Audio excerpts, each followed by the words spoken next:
వెనకట మహారాజులు వాళ్ళ పాలనలో పబ్లిక్కు ఏం కష్టాలు ఉన్నాయి ఏమేతలు ఉన్నాయో తెలుసుకునేందుకు ప్రజా దర్బార్ అని పెట్టేటోళ్ళు. ఆడికొచ్చిన పబ్లిక్ వాళ్ళ తక్లీవులు చెప్పుకుంటే రాజులు ఆ సమస్యలను తక్కువ చేసేటోళ్ళు. ఇక అట్నే కింది లెవెల్లో కూడా పబ్లిక్ గోసలు ఎట్లున్నాయి అన్నది రాజులకు తెలిసేదట. అగో సేమ్ గదే పద్ధతి ఫాలో అవుతున్నారు ఏపీలో మంత్రులు. ఇప్పుడు ప్రజా దర్బార్లు పెట్టి ప్రజల తాన పాలకులే సీదా అర్జీలు తీసుకుంటుర్రు.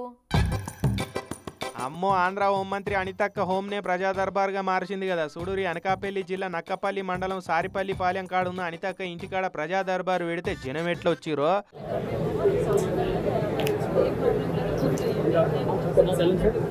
పోలీస్ మంత్రి కాబట్టి పోలీసు వాళ్ళు జనాలను అక్క దగ్గరికి పోకుండా ఆపుతారేమో అని బుగులు పడిపోయిన వాళ్ళు కూడా షాక్ తిన్నారట. పోలీసు వాళ్ళు ఆపిందే లేదు, ఆర్జీ పట్టుకొని సీదా అక్కతానికి పోయి గిట్లా గోసున్నదని చెప్తే చాలు ఆడదాన్ని ఆఫీసర్లకు ఫోన్లు కొట్టి సమస్యలు తీరువాలని ఆర్డర్ చేసింది అనితక్క.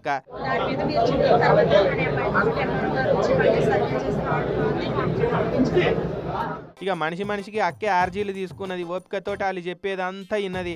అయితే అక్కిట్లా ప్రజా దర్బారు పెట్టిరని తెలవంగానే అనకాపల్లి జిల్లాలనే కాదు చుట్టుముట్టు జిల్లాల పబ్లిక్ కూడా బాగా మందే వచ్చిర్రు. ఇక వచ్చిన వాళ్ళకి ఎండదాగడ తలగకుండా మంచిగా టెంట్లు కూడా వేయించింది అక్క.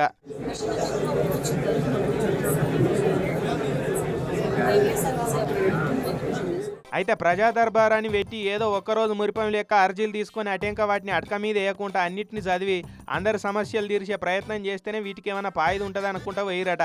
ఇక అనితక్క మా గోసాలు తీరుస్తుందని నమ్మి వచ్చిన వాళ్ళంతా.